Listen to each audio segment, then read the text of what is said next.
Bonsoir à toutes et à tous, donc audio 62 me semble-t-il, et cet audio, comme je l'avais annoncé précédemment, va traiter de deux phénomènes, je dirais, de société, que sont, je dirais, les bobos, donc en l'occurrence les bourgeois bohèmes, qui aujourd'hui, certains qualifieraient de marxisme culturel, ou je dirais même freudo-marxisme, selon après les connotations et bien entendu les orientations, et son alter ego, mais qui effectivement émane de la même famille, le Bautra, qu'on pourrait, euh, je dirais, qualifier de bourgeois traditionnel, ou pour certains bohème de tradition. Alors, car les deux, le terme sur les Bautras est amplement plus complexe. Alors, en préambule, je dirais que le problème de nos jours ne sont pas les compétences, mais les performances.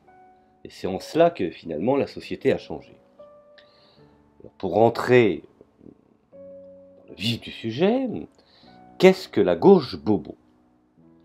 Ils sont les héritiers, ma foi, de la culture depuis fort longtemps, qui ont de l'argent, des moyens, et depuis même très longtemps, et qui ont une certaine sociabilité depuis un certain temps, un savoir-vivre bien entendu.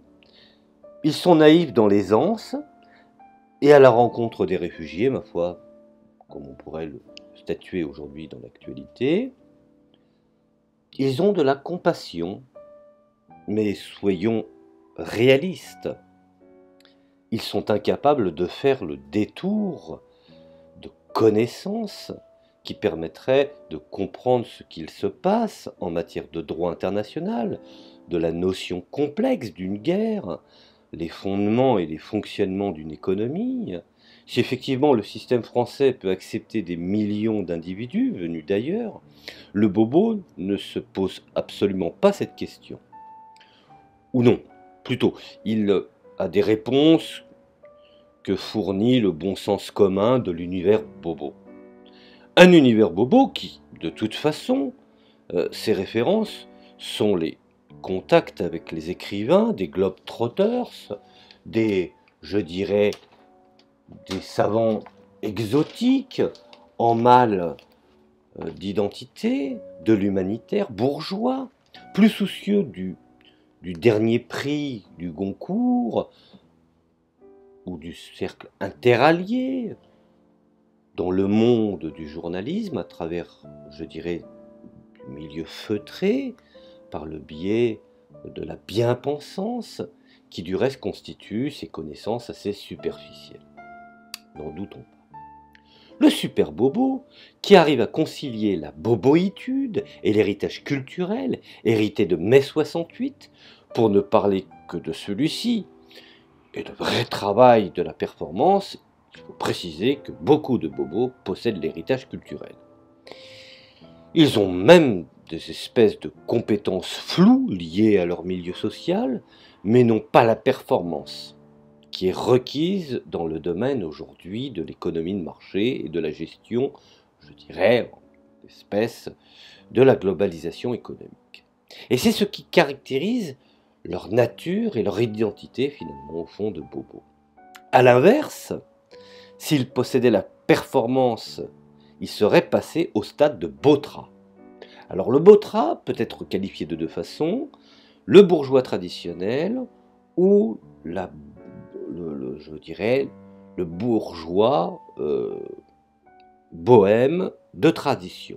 Car le plus souvent, c'est dans ce milieu de la boboïtude que le Bautra émerge. Alors ces derniers, bien entendu, fiers de leurs compétences et surtout de leurs performances réussies, ne plaisantent pas. Ils font HEC, les hautes écoles, je dirais, de commerce. Ils s'éclatent dans la finance. C'est ce qui qualifie finalement au fond l'appellation de Bautra.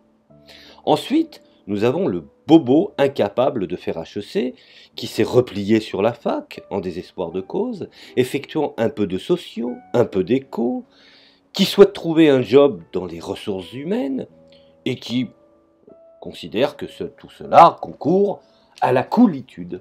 Tout cela est cool.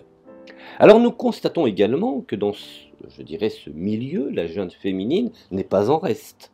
L'émergence des bobottes, la féminisation de l'université est un indice incontournable et a atteint des niveaux très importants pour un tas de raisons que je ne pourrais pas expliquer ici, sinon mon audio ferait, je dirais, plusieurs heures.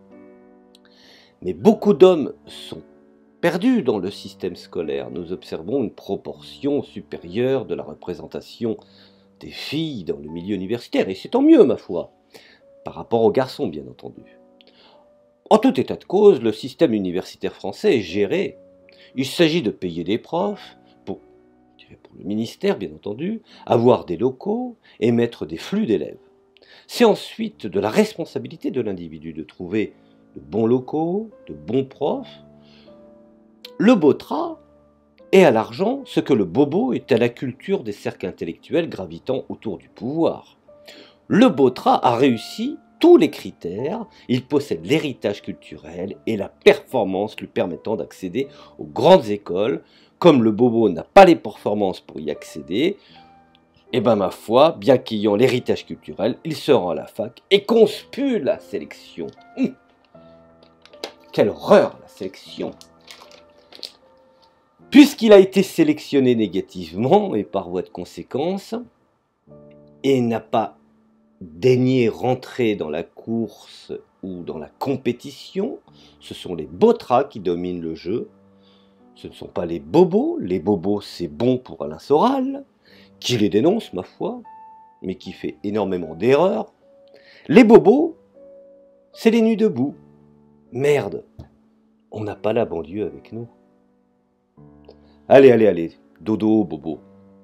Ils sont bien élevés et bien vieillants, mais incapables de répondre à la crise, ayant frappé les couches populaires de la société, comme l'avait bien expliqué Kluskar.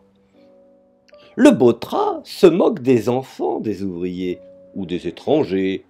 Ce qui compte pour lui, c'est faire du fric, payer ses mensualités pour la résidence qu'il a acquise dans les beaux quartiers, et envoyer ses enfants dans des prestigieuses universités américaines, et parader aux réunions d'entreprise.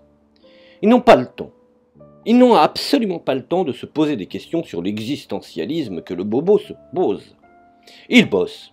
Les botrats, diplômés de HEC, certes, c'est moins fatigant que les métiers du transport routier, par exemple, mais il faut qu'ils effacent les heures, les bobos, et surtout les botrats.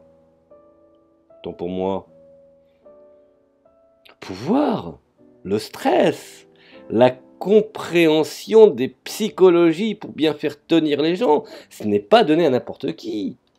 Peu sont élus, il faut être honnête. Et la grosse erreur de mai 68, un des aspects, parce que les erreurs de mai 68, elles sont légion, c'est d'avoir considéré que puisque l'héritage scolaire correspond à l'héritage de tous, et bien entendu, cela est permis que ceux qui sont en banlieue seraient capables, et il suffirait de leur donner un petit coup de pouce pour l'orientation, un petit coup de pouce pour la relation avec les parents, un petit coup de pouce par rapport à l'effort au quartier. Cela, allez les chercher parce qu'ils ont la performance. Si cette performance n'est pas mise au service des études, parce que Dieu sait que dans ces quartiers, il y a des gens intelligents, et va se perdre dans une espèce de doxa, de praxis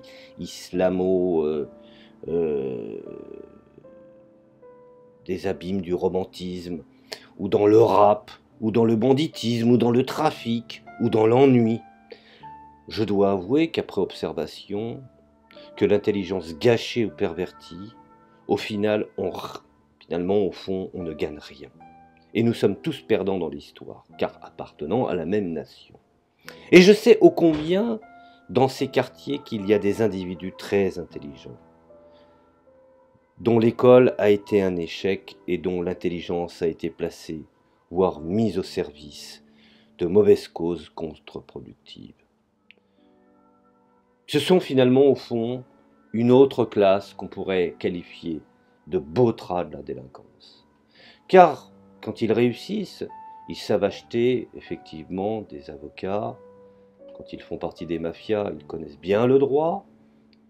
Donc, en définitive, nous avons des classes sociales dans les différents milieux. Alors, je pense que il faut bien méditer sur cette conception que peut être le bottra et le bobo. J'en ferai d'autres car j'ai pris une verve un petit peu satirique, mais ça a son sens. Je ferai d'autres audios pour... je ne fatigue pas les gens dans l'écoute, sur les botras, la vie du bottra, et puis effectivement la vie du bobo. Voilà, je vous remercie de m'avoir écouté. C'était je dirais, une petite audio sous le ton de la plaisanterie, et je vous dis à plus tard.